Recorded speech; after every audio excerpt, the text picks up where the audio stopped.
Please like the video and share it so that it reaches many more people and you get sawaba, or rewards from Allah. This could be a sawabe jariyah or continuous reward for you long after you are gone. Volume 3, Minor Pilgrimmage. Volume 3, Book 27, Number 1.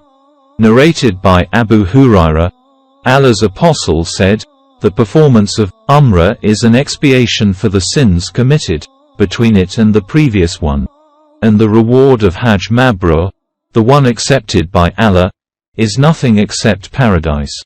Volume 3, Book 27, Number 2.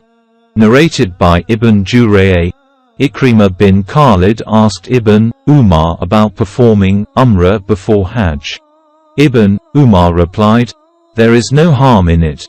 Ikrimah said, Ibn Umar also said, the Prophet had performed Umrah before performing Hajj. Volume 3, Book 27, Number 3. Narrated by Ikrimah bin Khalid. I asked Ibn Umar the same, as above. Volume 3, Book 27, Number 4. Narrated by Mujahid, Ursa bin Azed Zubair and I entered the mosque of the Prophet, and saw Abdullah bin Umar sitting near the dwelling place of Aisha, and some people were offering the duha prayer. We asked him about their prayer and he replied that it was a heresy. He, Ursa, then asked him how many times the Prophet had performed Umrah. He replied, 4 times. One of them was in the month of Rajab. We disliked to contradict him.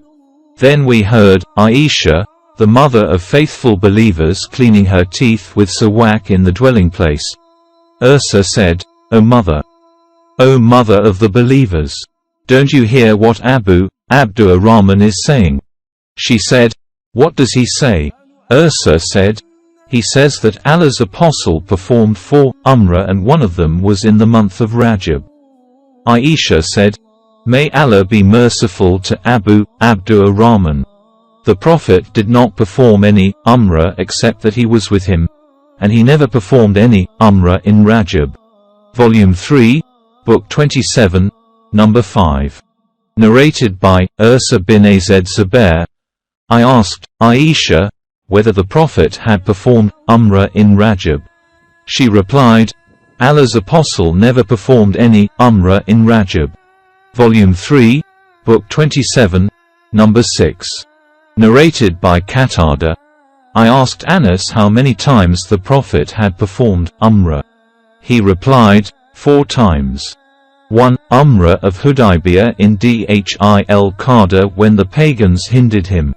2. Umrah in the following year in Dhil Qa'dah after the peace treaty with the pagans. 3. Umrah from Al-Jurana where he distributed the war booty. I think he meant the booty of the Battle of Hunain. I asked, how many times did he perform Hajj? He, Anas, replied, once. Volume 3, Book 27, Number 7. Narrated by Qatada. I asked Anas about the Prophet's Umrah, and he replied, the Prophet performed Umrah when the pagans made him return, and Umrah of Al-Hudaybiyah the next year, and another Umrah in Dhil Qa'dah, and another Umrah in combination with his Hajj. Volume 3, Book 27, Number 8. Narrated by Hammon, the Prophet performed 4 Umrah, 3, in Dhil Qa'dah except the 1 Umrah which he performed with his Hajj, his Umrah from Al-Hudaybiyah, and the one of the following year, and the one from Al-Jurana where he distributed the booty of the Battle of Hunain, and another Umrah with his Hajj. Volume 3, Book 27, Number 9. Narrated by Abu Ishaq. I asked Masruq, Ata, and Mujahid about the Umrah of Allah's Apostle. They said, Allah's Apostle had performed Umrah in Dhil Qa'dah before he performed Hajj. I heard Al-Bara bin Azib saying, Allah's Apostle had performed Umrah in Dhil Qa'dah twice before he performed Hajj. Volume 3, Book 27, Number 10. Narrated by Ata. I heard Ibn Abbas saying, Allah's apostle asked an Ansari woman, Ibn Abbas named her, but Ata forgot her name, "What prevented you from performing Hajj with us?" She replied, "We have a camel, and the father of so and so and his son, i.e. her husband and her son, rode it, and left one camel for us to use for irrigation." He said to her, "Perform Umrah when Ramadan comes, for Umrah in Ramadan is equal to Hajj in reward," or said something similar. Volume 3, Book 27, Number 11. Narrated by Aisha. We set out along with Allah's apostle shortly before the appearance of the new moon, crescent, of the month of Dhil Hijjah, and he said to us, "Whoever wants to assume ihram for Hajj may do so. And whoever wants to assume ihram for Umrah may do so. Hadn't I brought the hadi, animal for sacrificing, with me, I would have assumed ihram for Umrah," Aisha added. So some of us assumed ihram for Umrah while the others for Hajj. I was amongst those who assumed ihram for Umrah. The day of Arafat approached and I was still menstruating. I complained to the Prophet about that, and he said, "Abandon your Umrah, undo and comb your hair, and assume ihram for Hajj." When it was the night of Hasba, he sent Abdur Rahman with me to Tanim, and I assumed ihram for Umrah, and performed it, in lieu of my missed Umrah. Volume 3, Book 27, Number 12. Narrated by Amr bin Aus. Abdul Rahman bin Abu Bakr told me that the Prophet had ordered him to let Aisha ride behind him and to make he perform Umrah from at Tanim. Volume 3, Book 27, Number 13. Narrated by Jabir bin Abdullah.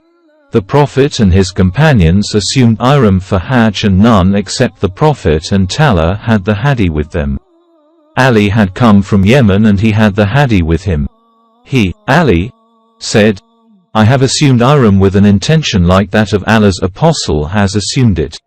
The Prophet ordered his companions to intend the ihram with which they had come for Umrah, to perform the tawaf of the Kaaba, and between Safa and Marwa, to get their hair cut short, and then to finish their ihram with the exception of those who had the hadi with them. They asked, "Shall we go to Mina and the private organs of some of us are dribbling, if we finish ihram and have sexual relations with our wives?" The Prophet heard that and said, "Had I known what I know now, I would not have brought the hadi. If I did not have the hadi with me, I would have finished my ihram." Aisha got her menses and performed all the ceremonies of Hajj, except the tawaf. So when she became clean from her menses, and she had performed the tawaf of the Kaaba, she said, "O Allah's apostle, you, people, are returning with both Hajj and Umrah, and I am returning only with Hajj." So, he ordered Abdur Rahman bin Abu Bakr to go with her to Tanim. Thus she performed Umrah after the Hajj in the month of Dhil Hijjah.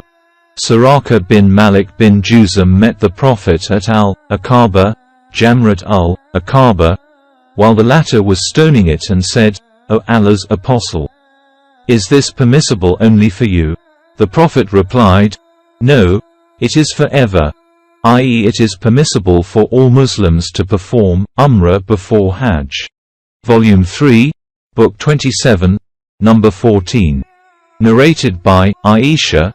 We set out with Allah's apostle shortly before the appearance of the new moon of Dhil Hijjah, and he said, "Whoever wants to assume ihram for Umrah may do so, and whoever wants to assume ihram for Hajj may do so. Had not I brought the hadi with me, I would have assumed ihram for Umrah." Some of the people assumed ihram for Umrah while others for Hajj. I was amongst those who had assumed ihram for Umrah. I got my menses before entering Mecca, and was menstruating till the day of Arafat. I complained to Allah's apostle about it. He said, "Abandon your Umrah, undo and comb your hair, and assume ihram for Hajj." So, I did that accordingly. When it was the night of Hasba, day of departure from Mina, the Prophet sent Abdur Rahman with me to Tanim. The sub-narrator adds, he, Abdurrahman, let her ride behind him. And she assumed Ihram for Umrah in lieu of the abandoned one. Aisha completed her Hajj and Umrah, and no Hadi, Sadaqah, charity, or fasting was obligatory for her.